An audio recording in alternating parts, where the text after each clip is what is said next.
Mayo ngayong taon, umalingasaw isang tip sa Criminal Investigation and Detection Group Bulacan o CIDG Bulacan. May isang planta raw sa San Rafael, Bulacan na patuloy pa rin nag-ooperate sa kabila ng isang closure order noong 2022. Kaya nito lamang May 26, 2025, kasama ang resibo, kumilos na ang Benro kasama ang CIDG Bulacan para pasukin ang planta. May closure na meron na kayong ano, di ba?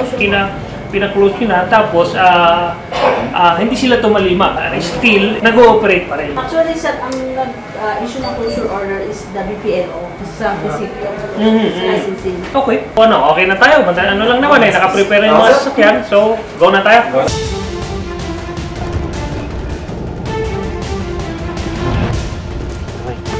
Nang pasukin ng warehouse, naabutan ng grupo na patuloy pa rin sa pag-aayos ng mga plastik ang mga tauhan.